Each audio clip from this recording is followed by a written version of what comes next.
Hello and welcome to The Hero Spouse. I'm Kendra Ruth, here to answer one of your questions about marriage and midlife crisis. And to get started, please make sure you submit any questions you have. If you don't see me answering questions, it's because I haven't received any submissions. So I love answering your questions. Please keep submitting. And I've also been pretty busy because my husband Chuck has had surgery recently. And it's birthday season, so we've got 4 kids with birthdays. And I'm busy baking cakes and things, which is a lot of fun. But I still do love answering your questions, and we just started building a house. We broke ground recently, so that is very exciting.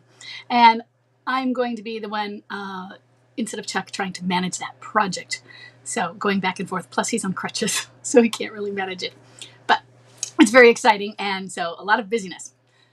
But let's get to our question, okay? So today we have April. She is a left behind and forward moving spouse with a bomb drop of January 23rd, 2019, and a date of marriage of 1997. She has a vanisher who is a high energy replayer. She says, our son reached out to his father and they met for coffee. They spoke for 2 hours. There were tears, laughter, and a lot of talking. His father told him that the best time to reach him is early morning because the alienator sleeps until 12. But he wanted to have dinner with our son and with our son's wife because he didn't attend the wedding. They emailed him later about this dinner, and now they can't get an answer.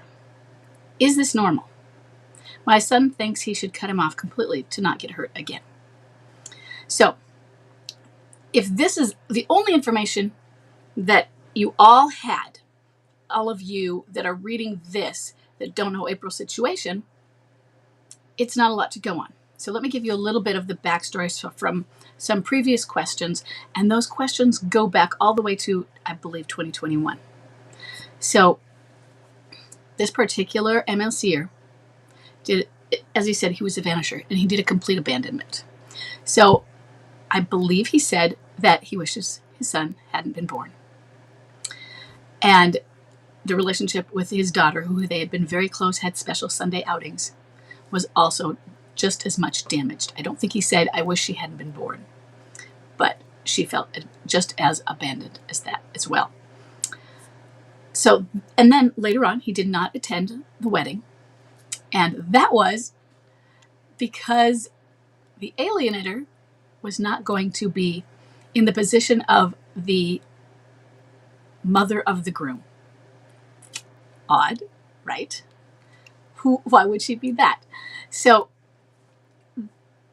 there's been some very serious abandonment by the MLCer toward his children. And this had been a loving father who was very involved in his children's lives through their up until adulthood, for I assume the son, and the daughter was around 16 or so during one of the questions when it was asked. So I don't know if that was at bomb drop or a little after. So for most of their childhood, he was a present and ever-loving father. And then bam. So they emailed him about the dinner, and now, is this normal? First thing, yes, it is normal. Should he cut him off completely? Because I don't like giving a black and white, yes, he should cut him off. I want to look at that history. And I still don't want to say, yes, he should cut him off. But I would lean more toward this is a situation where I would give more permission towards your son cutting him off than another in this situation where the MLCer hadn't had such a distinct abandonment of the children as well.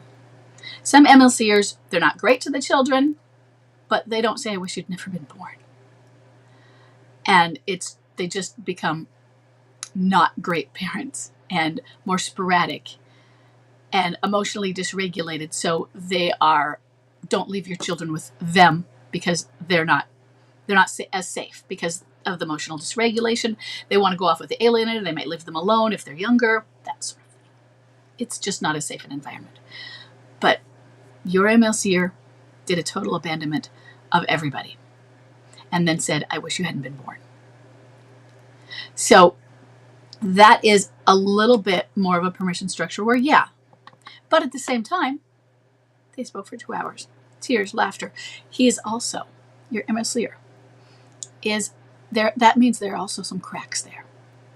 And probably some big cracks. Some big cracks because your son reached out, his father responded, they met, and it was a good meeting. And he said, "What can do?" So here's the next piece. You never know what goes on behind closed doors. I think I asked in the last video, which was more recent, when you talked about the alienator. They didn't attend the wedding because the alienator wasn't going to be in the position of mother of the groom. Was that because she insisted on it, or your MLCer insisted on it? Because is she the puppet master? Does she have her hand up the puppet? Or is it him? And we don't always know. But it might be more her than it is your alienator. And yes, that does speak to him being controlled.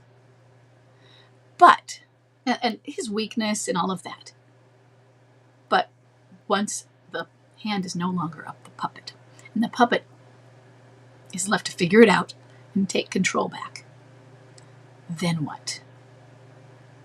Then can the puppet return to some pieces of what he had, some pieces of what he was, or go back and try and figure it out, make amends, get some insight, allow himself to feel bad and acknowledge? Perhaps. That is where some of those cracks were with that coffee date. And I'm really impressed with that coffee date. And I really grieve for your son and your daughter, because that coffee date is a clue to possibilities. It really is. So I am concerned that the alienator is the one interfering. Maybe the email is being intercepted or seen, and he can't do anything. He sees the email, but so did she.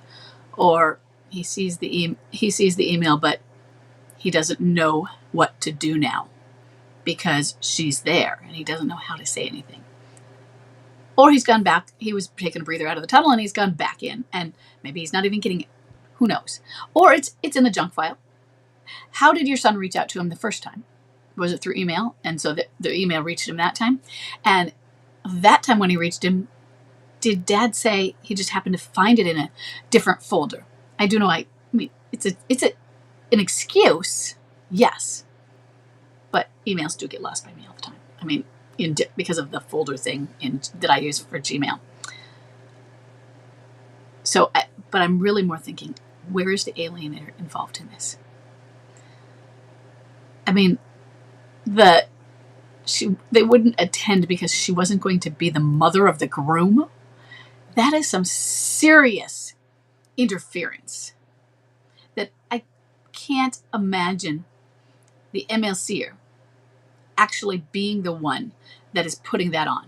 Now, he may be the one saying it, but she's the one with her hand up the puppet in that kind of thing.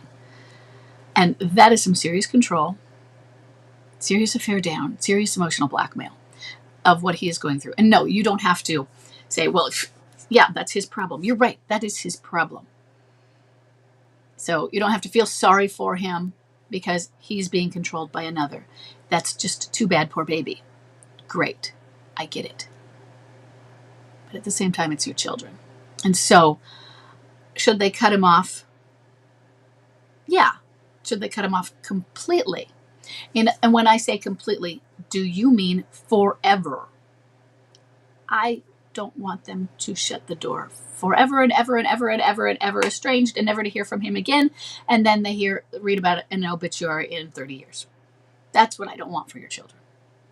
I don't want that. Because that's sad.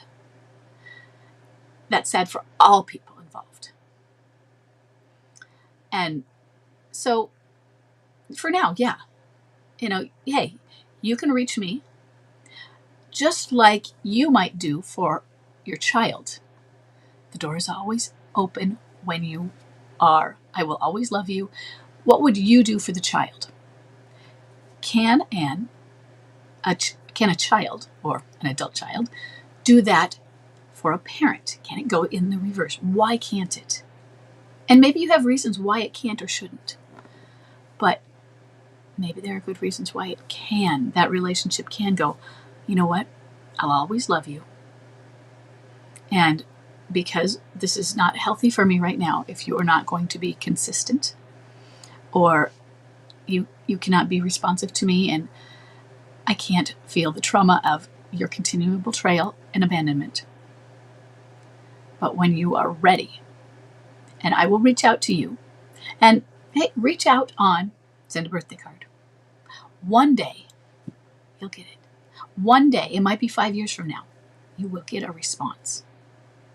You'll get a response back. And this might seem a strange analogy, so I was just thinking of it though. I was watching a video of somebody I watch on YouTube, and that's just so happens it's not about that, but the person had escaped a cult and was saying, one day, my brother hadn't escaped. One day I saw my brother with another cult member at the grocery store. And then I said, hi to him. And he turned around and saw me, and it was like he saw a ghost. And then he just disappeared. And I went to that same grocery store for the next year at the same time, just hoping to see him. And one day I saw him, and I left a note. I slipped a note. Maybe this was when it was with the other cult member. I slipped a note. I walked past gently, just very surreptitiously. I kept a note in my car, and I slipped it past him and just kept walking. And then I didn't hear. And it might have been, I don't know if it was months or a few years even. And then one day I did. I got a strange Facebook request. And it was from his girlfriend. He'd escaped. And this was the consistency that we couldn't get him out of the cult. We couldn't get him out. But just kept the hope alive and kept going to that place and kept a note ready in case he saw him. And this is what I'm thinking. Make it an analogy of like being in this affair with an alienator is like he's trapped in this cult with her and you can't get him out. Your son can't get him out. But waiting, that waiting game of still living, standing isn't waiting, and having something ready. And that could be every birthday you send a card. And she might confiscate that card. But on one of those days, she's not there to confiscate it. And maybe it's electronic and that's how she gets it. And what other methods are there? And it's a neutral card. Just say, I'm thinking of you. Or I'm always thinking of you. Or you were a great dad and I miss you. Not just that. It doesn't have to be too sentimental, but I miss you. Or you were a great dad. You don't have to say, I hope you're doing well. It's, I'm thinking of you. You are always in my heart. Yeah, that sort of thing. Don't even do I'm praying for you. That might be a little too much. Sometimes people get skin crawl when they feel that way because it feels judgmental. But just I'm thinking of you. And one day, when he escapes, that's when you get it. It's a thought. You don't have to do that, but that's a thought. Because I want that. That's a smart contact type of thing. And you just do that on a birthday or on one holiday maybe. Choose something. Because I want your children to have the opportunity when everybody is ready. And then nobody has to do that. Okay? But put it out there and see if that is something that if either of your children are emotionally strong enough for it. Okay? And think about it. And for the rest of you, see if that makes any sense to the rest of you, if that would work for you in your situations as well. Okay? I hope this helps all of you, and I will see you all in the next question when you send them. Okay. I'll see you later.